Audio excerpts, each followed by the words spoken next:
For justice! So, Paladin is getting a new archetype this expansion. It is called the Pure Paladin or the Paladin. First up, we have Lightforged Zealot. It is a 4 mana 4/2 minion, which has a battle cry. If your deck has no neutral cards, so only Paladin class cards, you get a free True Silver Champion. So this card is pretty strong on itself, but the problem is that you have to strictly build your deck around this card, plus the second card that we'll talk about in a second. I mean, this effect is pretty strong, but I think it's not worth enough to build your whole deck around it. I mean, you have to play only Paladin cards to get a free True Silver Champion. This new Pure Paladin deck is... I think it will be kind of a meme, because I don't think it has the enough supporter cards to justify playing only Paladin class cards in your deck. Maybe in the close future with the more cards that support this type of deck, but for now I think it will be only a meme. I definitely think it will be tested in the first 2 or 3 weeks of the expansion, but yeah, I don't have high hopes for the Pure Paladin deck right now. Moving on to second Pure Paladin card, it is Lightforged Crusader. It is a 7 mana 7/7 minion with a battle cry. If your deck has no neutral cards, add 5 random Paladin cards to your hand. It is a good effect, but again, I don't think that the Pure Paladin deck with only Paladin cards will be a thing. Not yet, at least. This card has a really strong effect, really great value generator, but yeah, as I said with the previous card, I don't think those two cards are enough to justify playing only Paladin class cards in the deck. We'll have to wait for more of these Pure Paladin supporter cards to see the full strength of Pure Paladin in action. Moving on, we have Skyclaw. It is a 3 mana 1/2 Paladin mech. Your other mechs have +1 attack, and it has a battle cry that summons 2 1/1 microcopters. So I really like this card. Why? Because in the last expansion we got a few minions that were hinting towards a new archetype of the Paladin deck. The small minions, 1 health aggro Paladin. We got like Sandwasp Queen, and we got the Brazen Zealot and the Micro Mummy, which were all small minions, small aggro early game minions that didn't have their place yet. I mean, they were cool aggro style Paladin minions, but they didn't have any other cards to play with them to justify playing the aggro Paladin. But as we see, this expansion is getting a lot more of these little aggro Paladin cards, so maybe we'll see a new archetype of the Paladin, the aggro small minions Paladin. And in that deck, this card will be pretty good. I mean, just when you play this card, you will get a 2/1 microcopters, because the Skyclaw will automatically buff the attack of the microcopters. I think this will be a really strong card in the aggro Paladin. You can put in some small mechs like the Glowtron or Micro Mummy and stuff like that, and with this card to support them, this new aggro Paladin deck seems like it could be pretty strong. This card looks especially strong with the another new card that we'll review just after this. Really have high hopes for this card. Here we have Righteous Cause. It is the first side quest for the Paladin. You need to summon 5 minions, and the reward is you give your minions +1/+1. So a really core card in the aggro Paladin. Summoning 4 minions isn't that hard. I mean, you can complete this on turn 3 and get a really nice Mark of the Lotus effect on your small token minions. Really think this card will enable the aggro token style Paladin deck. Now, the only thing that Paladin is missing right now to have the strong tier 1 aggro list is the card draw. With the rotation of the Divine Favor to the wild, it lost a really strong card in the all aggro archetypes. So I don't know if this aggro token style will suffer also from the lack of the card draw, but we'll have to see. This card, it seems pretty strong, but we'll have to see how it pans out. Next up we have Bronze Explorer. It is another Explorer card. It is a 3 mana 2/3 dragon with lifesteal, and of course the battle cry, Discover a Dragon. It's a really nice card. I mean, as I said in the previous video, Discover Dragon is a really strong effect. This can be played both in control-styled Paladin decks, even in aggro-styled Paladin decks. I mean, the lifesteal is a pretty nice bonus on top of the discovering a dragon. So yeah, really nice card all in all. We'll definitely see play. Moving on to another Paladin side quest, it is Sanctuary. It is a 2-mana side quest which requires you to take no damage for 1 turn, and the reward is that you get a 3/6 minion with Taunt. Personally, I don't think this card is worth playing in any Paladin deck. Taking no damage for a turn is kind of a hard requirement for you to fulfill, and getting a 3/6 minion with Taunt is just not the greatest reward to justify playing this. I mean, you can queue into Mage or Hunter and they can just hero power, or maybe you will play against an aggro deck which will smack you in the face every turn and you will absolutely waste your 2 mana on this card. And by the time you finish it, this 3/6 taunt minion it won't be worth playing this card if you complete this on like turn 8 or turn 7. I don't know why would you play this card. That's just my opinion. Maybe it will be played in some of the decks, but yeah, personally I don't think so. On the other hand, the card I really like is Amber Watcher. It is a new Paladin dragon. It is a 5 mana 4/6 that restores 8 health to any character. So Antique Healbot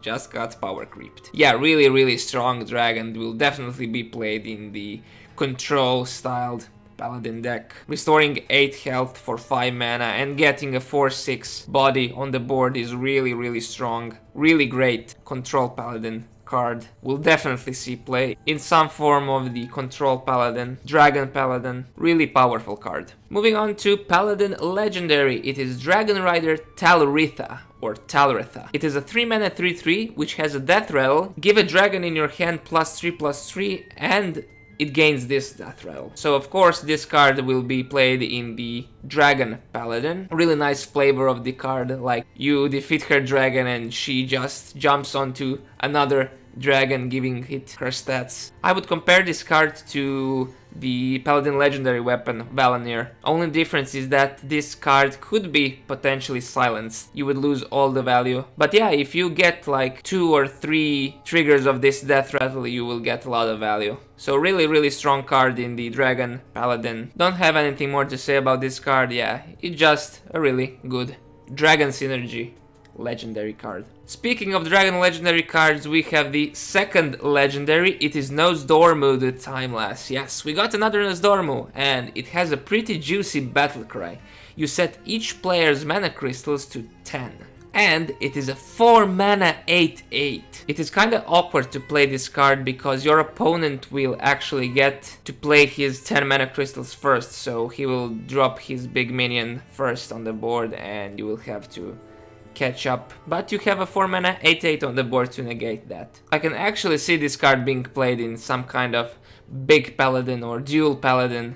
You just play this and the next turn you can start playing your big stuff. Really cool effect, really nice design, and we'll have to see in which decks this card will be played. Maybe it will be played in some kind of control Paladin. For now, I can only see it in some kind of big Paladin or dual Paladin. Moving on to last Paladin card, it is the Paladin Breath. It's Sand Breath. You give a minion +1/+2 and Divine Shield if you are holding a dragon. Really powerful buff effect card. I can see it in the aggro style Paladin deck with a few dragons to activate it with, for example the Bronze Explorer or some other aggressive statted dragon. In the early game this card's insane. You can just take a really nice value trade with the Divine Shield into the opponent's minion. I think it will definitely be played in the aggressive Paladin deck. By the light! Moving on to Priest cards, and this is the first class that gets its Galakron hero card, which we'll be reviewing lastly. But for now we have the Whispers of Evil. It is a 0 mana priest spell that adds a lackey to your hand. I personally think this card is really weak. Priest doesn't have any decks that benefits the lackey synergy, and I think you don't want to play a 0 mana card that just adds a lackey to your hand, wasting a 1 card slot in your deck just to get a lackey. As I said, Priest doesn't have any lackey synergies, and maybe the new Nomi Priest will rise again. It is a nice cycle card for the Gadgets and Auctioneer, but other than that, really weak card all in all. Moving on to Grave Rune, it is a 4 mana priest spell, which text reads, give a minion death rattle, summon 2 copies of it. So a really nice carnivorous cube effect. I can see this card being played in some heavy death rattle oriented priest decks. I can also see this card being played in some kind of combo priest with the Prophet Valen and the Holy Smite shenanigans. It can also be played in some control priest decks. You can put this on a big dragon or another big minion and you will get 2 more copies of it. I think this is a really strong card and it will definitely see play in some form or another. Moving on to Galakron supporter cards, it is the Disciple of Galakron. It's the 1 mana 1/2 minion that invokes Galakron. So basically you have to invoke your Galakron 4 times to upgrade it into its fully upgraded form. And in Priest, the Galakron hero power gives you a random priest minion in your hand. So with this card, you will invoke Galakron and get a random priest minion into your hand. So it's basically 1 mana 1/2, get a random priest card into your hand and invoke Galakron. Really nice 1 mana minion for the Galakron priest decks. It will be a staple card in the Galakron priest. It will definitely see play.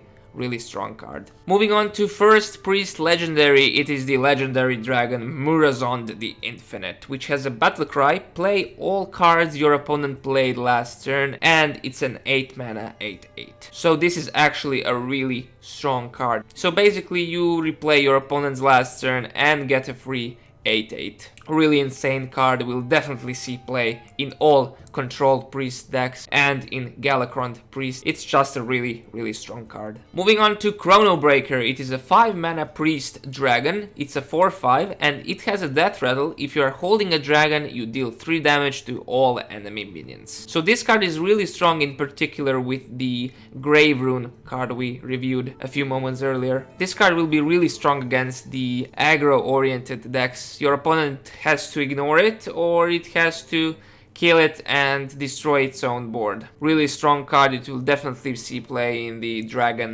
priest decks. Moving on to second priest legendary, it's Mind Flayer Kaj or Karj. Really strange name, I hope I'm pronouncing it right. Its battle cry says choose an enemy minion and it has a death rattle that you summon a new copy of that chosen minion. So it's an upgraded Faceless Manipulator. So basically you play a 3 mana 3/3 and when it dies you get a free Faceless Manipulator. Really strong card. I think it will see some play in the control style Paladin decks. I don't know if it will see play in the Galakron Priest or the Dragon Priest. I don't think that deck needs this type of card. Don't get me wrong, it's a really strong effect, but I think the Dragon Priest has a lot more nice cards to play. But regardless, a really strong effect and a really strong card.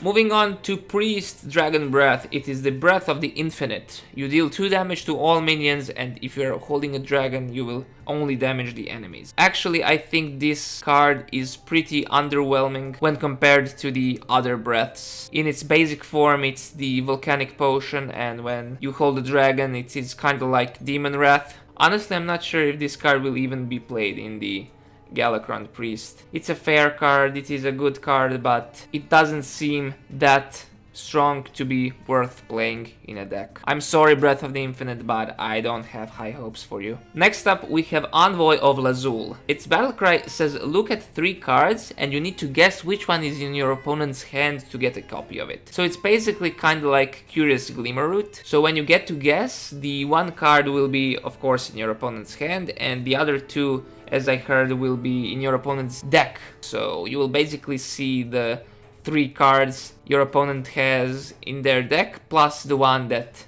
they drew. So as I remember, Curious Glimmerroot wasn't that much played. It was played in a few priest decks, but it wasn't that great. This card is better than the Curious Glimmerroot because you get to see 3 cards in your opponent's deck and get 1, but I still don't think this card fits in any of the priest decks, maybe in control priest, maybe even in the Galakron priest, just to get a free card and scout your opponent's hand, but I think there are way more stronger cards than this one. Moving on to Fate Weaver. It's a 4 mana 3/6, so a premium 4 mana minion stats, which has a battle cry. If you've invoked twice, you reduce the cost of cards in your hand by 1. So I don't have to talk a lot about this card. It will be a staple card in the Galakron Priest deck. It's a 4 mana 3/6 that has an Emperor Thaurissan effect. A really good card, and it will definitely see play in the Galakron Priest. Next up we have Time Rip. It is a 5 mana priest spell.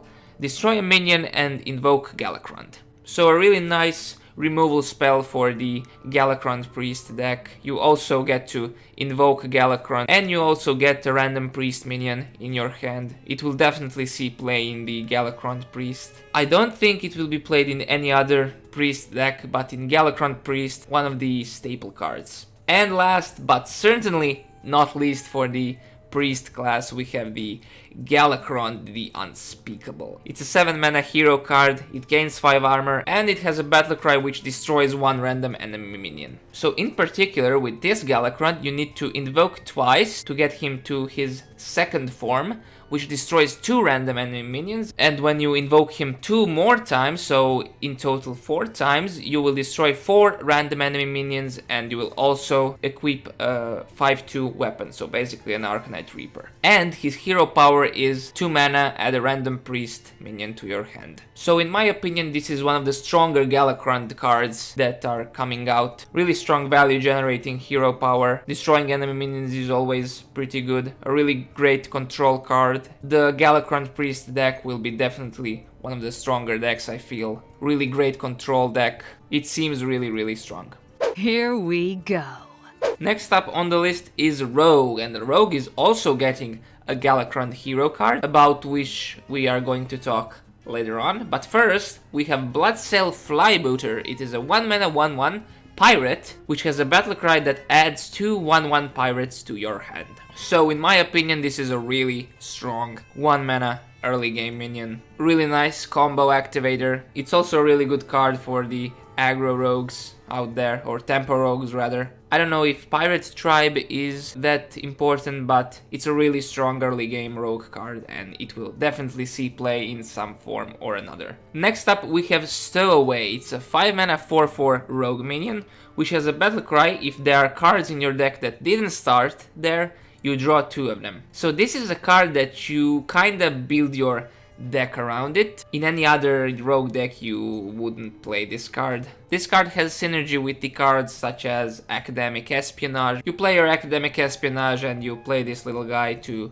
draw you 2 cards from your deck that cost 1. It also has synergy with the new rogue legendary that we'll review later on. I don't think this card is particularly strong. It has a really cool effect, but I don't think it's that strong. Next up we have a cool new rogue legendary. It is Flick Skyshiv, and it has a really cool battle cry. You destroy a minion and all copies of it wherever they are. So it's basically an assassinate with a 1 mana 4/4 body, which is great, and you can potentially destroy more than 1 minion. It is a strong card. It may be played in like Galakron Rogue as a nice removal with a potential upside of destroying more than 1 minion. It's a really nice minion, but I am not sure if it will find its place in some kind of rogue deck. Next up we have Necrim Apothecary. It's a 4 mana 2/5 rogue minion, which has a combo effect that you draw a Death Rattle minion from your deck, and this card gains its Death Rattle. So this card will be very nice in some kind of Death Rattle oriented rogue deck. Maybe Anka the Buried will see play finally. It's a really strong effect and it will definitely find its way in some kind of Death Rattle rogue deck. Moving up we have Dragon's Horde. It is a 1 mana rogue spell which discovers you a legendary minion from another class. So a pretty nice little value generator for the rogue. I think this card will see play in some kind of value oriented rogue deck, maybe in Galakron Rogue. On average, class legendary minions are pretty strong, and this card could honestly find its place. I think it's not that great to be an auto-include, but it's really close to being played. We'll see. Next up we have another strong breath card. It is Candle Breath. It's a 6 mana, draw 3 cards and it costs 3 less while you're holding a dragon. So it's basically a 3 mana draw 3 cards, which is insane. It will definitely be played in some kind of rogue deck, in Galakron Rogue most likely, because that deck will surely run a few dragons. So a really strong card, one of the stronger breaths, I would say. And finally, the legendary rogue dragon that I've been talking about for the last 10 minutes or so. It's Waxed Red. It is a 5 mana 7/5 dragon that has a death rattle. You shuffle a candle into your deck, and that candle, when drawn, resummons the Waxed Red. So I would compare this card with the Sherazim, the Corpse Flower. It's a really nice statted minion for the 5 mana card, and you can actually draw your candle pretty quickly with the cards such as the Stowaway or with the cards like Candle Breath. It's a really great value rogue card, and it will definitely see play in some form or another. Speaking of cards that will definitely see play, we have the Umbral Skulker. It is a 4 mana 3/3 which has a battle cry. If you've invoked twice, you add 3 coins to your hand. So nothing much to say about this card. This card will definitely see play in the Galakron Rogue. The effect of adding 3 coins is really strong. Not as strong as the other Galakron support cards, but this card is also really strong, and auto-include in the Galakron decks. Speaking of Galakron, we have Praise Galakron. It's a 1 mana rogue spell that gives a minion +1 attack and you invoke Galakron. So what does the rogue Galakron's hero power do, you may ask? Well, you get a random lackey. So with this card, you will give a minion +1 attack, and with the invocation of Galakron, you will get a random lackey to your hand. I personally don't think that this card is that great. I think there are way more better invocation cards coming out, and I don't see this card being played. It's a nice early game card, but not strong enough to justify being played in a Galakron rogue deck. Another invocation card, we have Seal Fate. It's a 3 mana rogue spell that deals 3 damage to an undamaged minion, and you also invoke Galakron, which means that you upgrade your Galakron and get a random lackey to your hand. You can compare this card to Backstab. It's a really good early game removal card, and it also invokes Galakron and gives you a lackey into your hand. I think this is a really good card for the Galakron Rogue, and it will definitely see play in that deck. And last but certainly not least for this video, we have the Rogue Galakron, the Nightmare. It's also a 7 mana hero card that gives you 5 armor, and it has the battle cry to draw 1 card and it costs 0. So when you invoke twice, this card gets upgraded and you draw 2 cards that cost 0, and when you upgrade it to its 3rd and final form, you draw 4 cards that cost 0. Now that's crazy. I would say this Galakron is also one of the stronger Galakrons that are coming out. Really strong effect if you manage to upgrade it to its full form in time. Really nice value if you can manage to drop the cost of some really big minions or really impactful cards to 0. This card will be insane. And also this card has a hero power that is of course 2 mana, and it gives you a random lackey to your hand. A really nice value card. I think that Galakron Rogue will be also a really strong deck in the future meta. That's it for this video. Stay tuned for the next one where we'll be reviewing Shaman, Warlock and Warrior cards.